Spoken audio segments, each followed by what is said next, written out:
एक दिन एक राजा अपने घोड़े पर सवार होकर अपनी राज्य की सीमाओं का निरीक्षण करने के लिए निकलता है।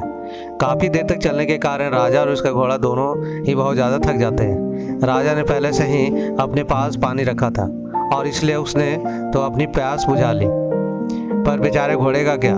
राजा ने अपने घोड़े के लिए इधर उधर बहुत सारी जगह पर पानी देखा, पर उसे कहीं पर भी अपने घोड़े के लिए प्यास बुझाने के लिए पानी नहीं मिला। पानी की तलाश में राजा और उसका घोड़ा दोनों आगे बढ़ने लगे। कुछ देर चलने पर राजा का ध्यान दूर खड़े एक किसान की ओर गया। वो किसान अपने बैल के साथ था। किसान खेती की सिंचाई करने के लिए रहट चला रहा था। राजा उस किसान के पास पहुंचा और उसने किसान से कहा कि काका, मेरा घोड़ा बहुत प्यासा है, मुझे इसे पानी पिलाना था। किसान ने राजा से कहा कि पिला दो बेटा। राजा अपने घोड़े को रहट के पास लेकर जाता है ताकि वो उससे गिरता हुआ पानी पी जाए। अरे पर ये क्या, घोड़ा पानी पीने के बदले चौंक कर पीछे हट जाता है। किसान ने ये देखकर आश्चर्य से पूछा कि अरे ये पानी क्यों नहीं पी रहा। राजा ने कुछ देर सोचा और फिर किसान से कहा कि काका, रहट चलाने से ठक ठक की जो आवाज़ आ रही है उससे यह चौंक कर पीछे हट जा गया।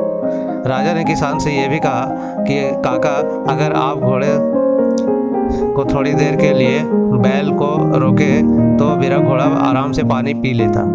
राजा की ये बात सुनकर किसान मुस्कुराया और उसने राजा से कहा कि बेटा, ये ठक ठक तो चलती रहेगी, अगर मैंने बैल को रोक दिया तो कुएं से पानी कैसे निकलेगा। उस किसान ने राजा को यह भी समझाया कि बेटा, अगर इस घोड़े को पानी पीना है तो उसे इस ठक ठक के बीच में अपनी प्यास बुझानी होगी। अब राजा को बात समझ में आ गई। उसने फिर से घोड़े को पानी पिलाने का प्रयास किया। इस बार भी घोड़ा पीछे हट गया। 4-5 बार ऐसा करने के बाद घोड़ा भी समझ गया कि उसे इस ठक ठक का आवाज़ के बीच में पानी पीना होगा और उसने इस बाधा को बावजूद भी अपनी प्यास बुझा ली। अगर आपको अपने जीवन में सफल होना है तो इस घोड़े की तरह आपको भी बाधा के साथ ही अपने लक्ष्य के ध्यान देना होगा, तभी आप अपने सफल हो पाओगे।